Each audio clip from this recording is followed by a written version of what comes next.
BBOR, Black Box Online Radio, coming to you from West Virginia.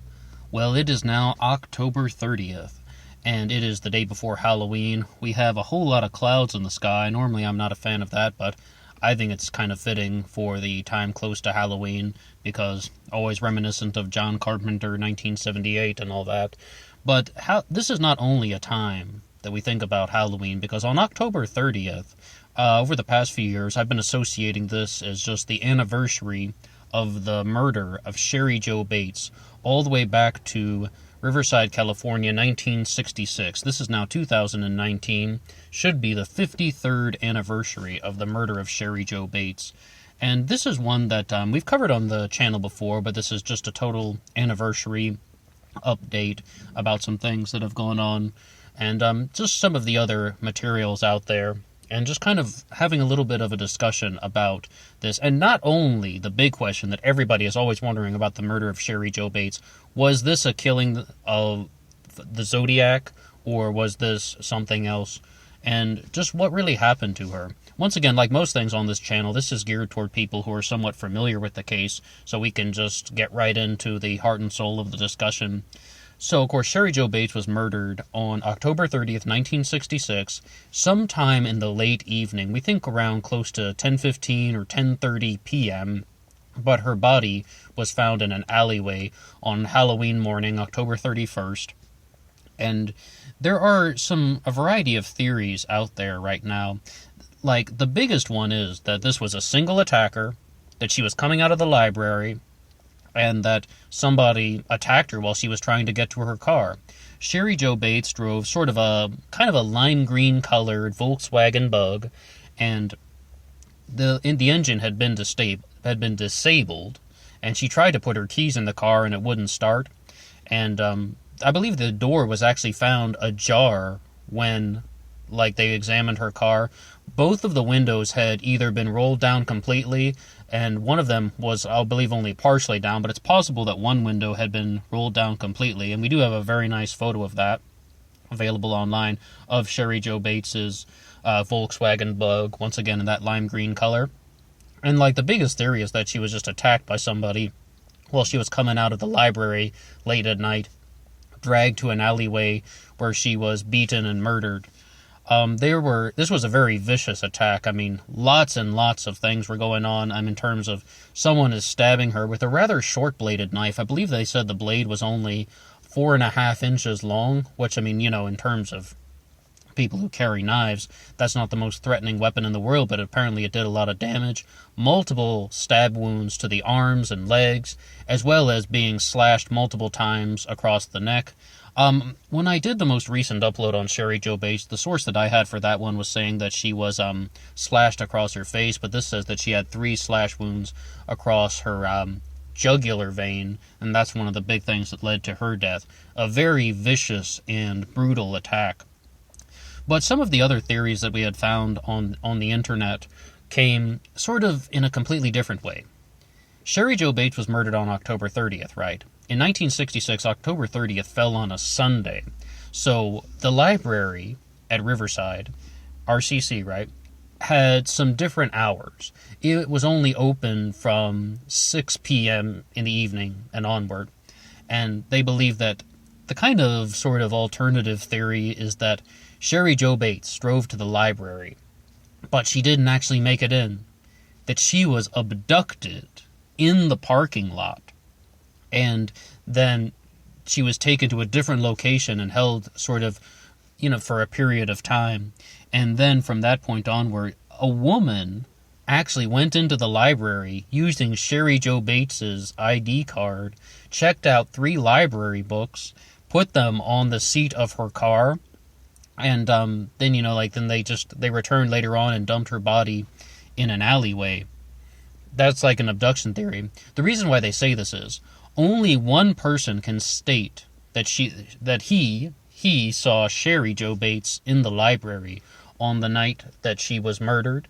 She had multiple friends in the RCC library that were there, and she didn't say hello to any of them. They didn't report seeing her. They didn't know her. They didn't see her there, but they knew her, but they didn't, she didn't stop to talk with any of her friends. I'm very critical of a lot of true crime things when they talk about stuff like that, when they're just sort of saying, like, what kind of person would have a bunch of friends in the library but not talk to any of them? I don't know, someone that wanted to study or something like that? I'm very critical of that because, yeah, I went to college once, and if I saw friends in the library, yeah, normally I'd say hello. Most of the time, maybe once or twice, I did not because I was, I don't know, trying to do something else, thinking about something else. And I believe, if I recall correctly, the single student that identified seeing Cheri Jo Bates in the library was reporting that she was seen by herself sitting at a table in the back. There's some interesting things, though, with the people that get really into the timeline. And, first thing, I would cite the Criminal Prince podcast, as well as another channel, Richard Grinnell, just to cite a few sources that are available here on YouTube. They were sort of saying some things like, she drove to the library once, then she forgot her bibliography, like the list of sources that she needed to read for her studying, so she actually drove back to her home and got the bibliography, then drove back to the library, got out, and, and depending on which theory you're going with, some people would say she walked in sometime after 6 p.m., stayed until closing time, and came out around 10:15, dark parking lot, and her car was actually parked somewhat close to the alleyway, I believe, because there's kind of even some disagreement on that, the way that people have interpreted the police reports, and then that, she got hit by an attacker. I would just say, if you're going to entertain any sort of abduction theory about Cheri Jo Bates, Occam's razor is not on your side. Talking about the simplest explanation, because instantly you go from one attacker to two attackers. You go from dealing with a girl went to the library, she walked in, she walked out, and she was attacked by somebody, to this whole thing about she was abducted and a woman stole her library ID. She checked out library books pretending to be Cheri Jo Bates. They took her to another location, did God knows what, and then brought her back, and then they dumped her in the alleyway. I mean, it definitely seems the struggle went on, in the vicinity of the RCC library, because we have the perpetrator's watch that was ripped off. We have, an enormous amount of physical evidence. There were even apparently greasy fingerprints and palm prints that were found on the side of Cheri Jo Bates's Volkswagen Bug, once again citing Richard Grinnell for that source. And on the show, the channel Unsolved No More also said that they believe that they have additional DNA evidence that were found on Cheri Jo Bates's pants that did not come from her, but that came from the perpetrator. When someone is committing like a murder via stab wound, they often cut themselves with a knife. That just happens countless times. If you follow true crime, we don't need to explain too many things like that. So I would just say, from a superficial standpoint, Occam's razor is not on your side. Like, if you were just to listen to those two theories for the first time, which one do you go with? A single attacker attacked a girl in the parking lot late at night, or she was abducted around 6:15 p.m., 6:30 p.m., driven somewhere else for 4 hours, and taken back and her body was dumped there? Already, the abduction theory has become more complex, more complicated. There are more perpetrators, and they even believe that the male attacker would have had that female accomplice. That is not unheard of, though, in true crime.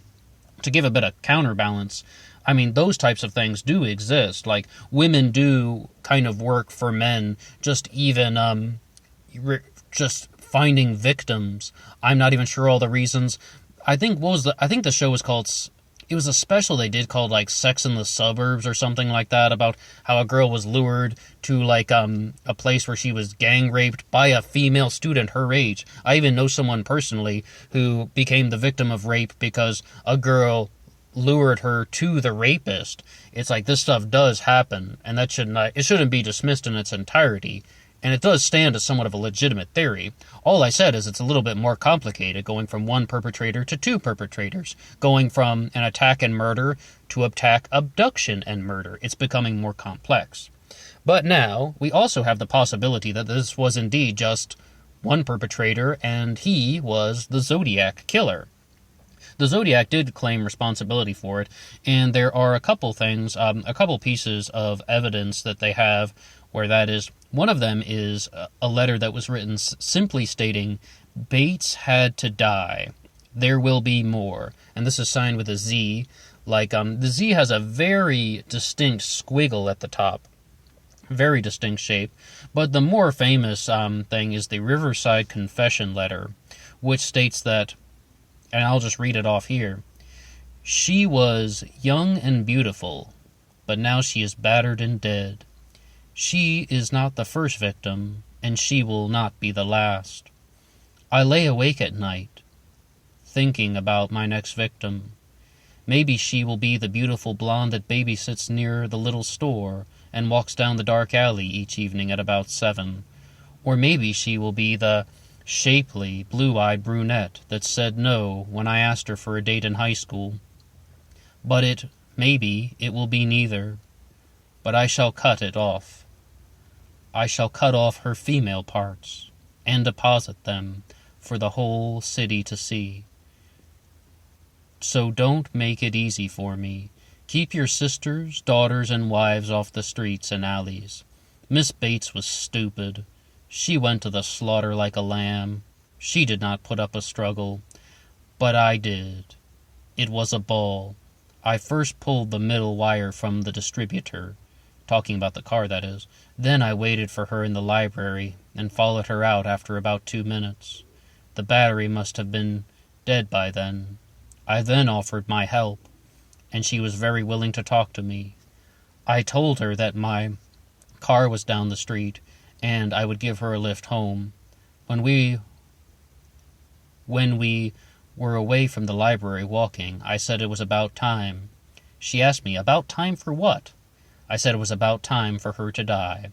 I grabbed the knife and held it to her throat.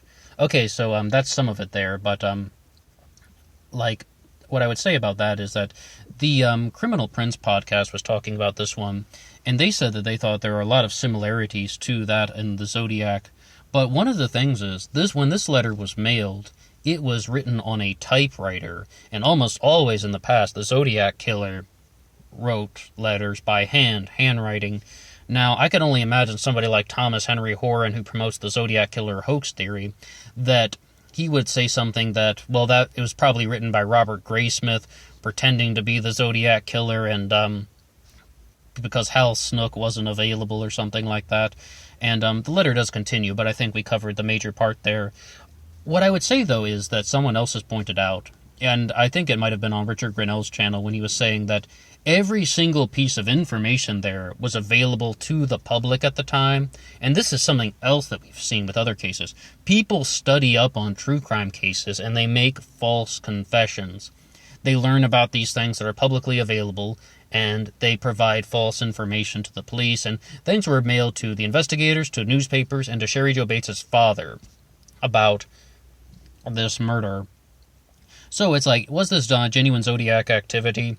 I'd say that this does not share any similarity to any of the other Zodiac cases.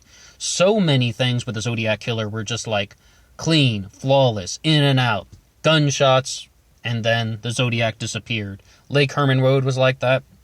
Blue Rock Springs was like that. The Paul Stein murder was like that. And the only case of the Zodiac killer using stab wounds to kill somebody, using a knife to kill his victims, was at Lake Berryessa, if I recall correctly. And that's when the Zodiac was wearing the hood, stabbing Cecilia Ann Shepard to death. And of course, Brian Hartnell survived and was able to give us some first-hand interaction details about the Zodiac killer. But that was not a vicious attack. I mean, that was very methodical, planned, and calculated. Back when we did the interview with Louis Meyer's nephew on this channel, we talked about some things about how, just to kind of, if you've heard that one in the past, this would be sort of like a reiteration. But Louis Myers was one of the younger suspects in the Zodiac killer mystery, and his motivation for being a suspect was, they said it was animosity toward women, being a jealous lover, and when we read off this Riverside Confession letter here, that definitely sounds like this person has intense animosity and jealousy toward women.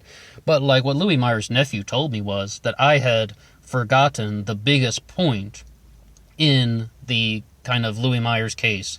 And he told me that that Louis Myers named his first daughter after the first Zodiac victim. And I was like, what are you talking about? He named her Betty Lou for Betty Lou Jensen? And he said, no, he named her Cheri. And I was like, oh, that's creepy. That's creepy. Someone becomes a Zodiac suspect at all, and you find out his first daughter is named Cheri, spelled the same as Cheri Jo Bates, mind you, Cheri. And I was like, I don't know what to make of that, but that is like, if that's a coincidence, that's one creepy coincidence. But the person who wrote this Riverside letter was very creepy indeed. What I would say, though, is that I think it's odd that it's written on a typewriter, but I've talked about the multiple Zodiac killer theory in the past, that you probably had multiple people operating, so if they wanted to they didn't want to put out something that definitively had different handwriting, I also think that could be a possibility. But I did say Occam's razor at the beginning. Maybe I'm making things a little bit more complicated.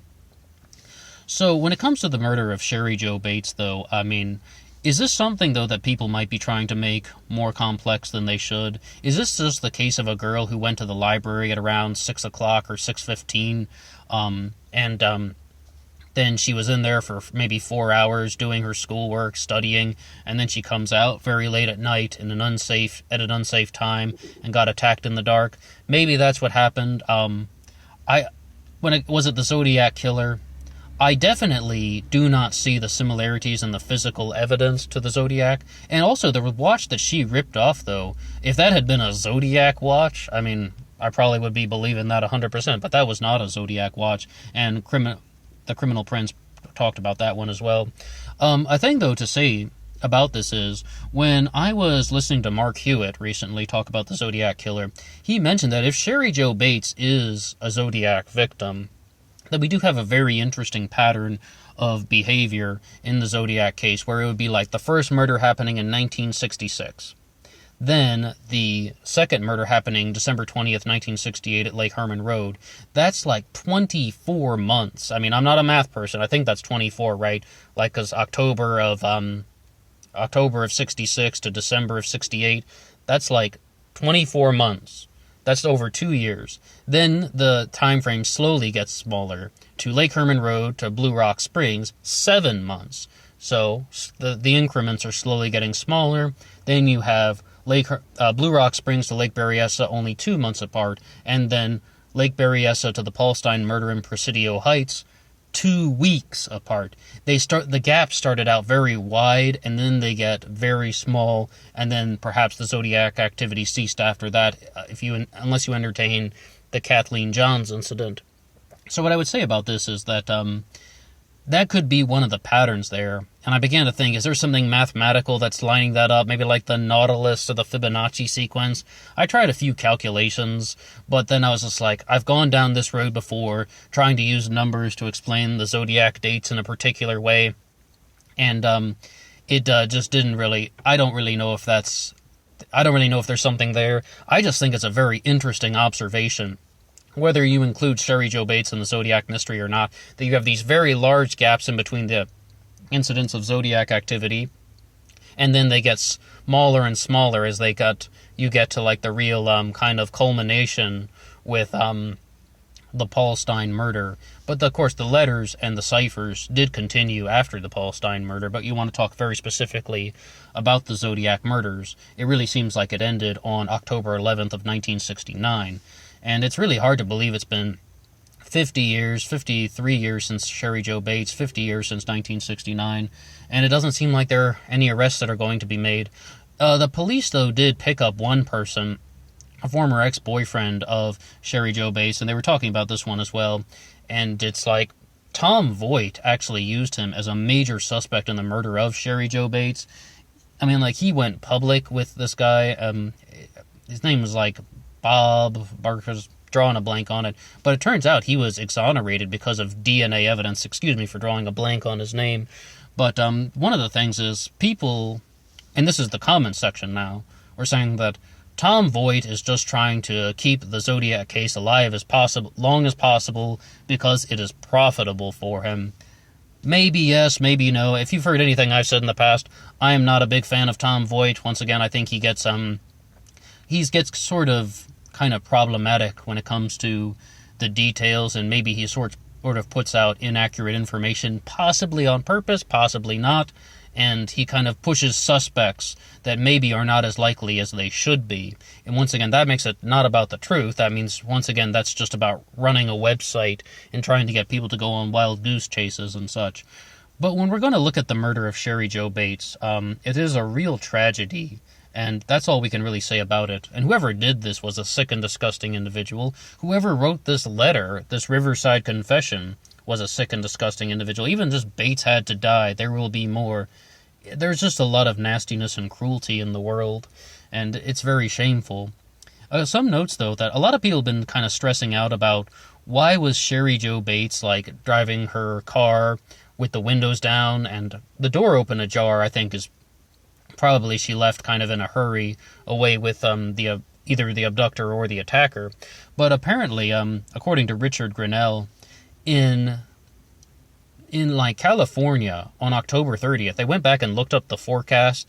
The high for that day was in the 90s, not at 6 p.m., but the high for the day.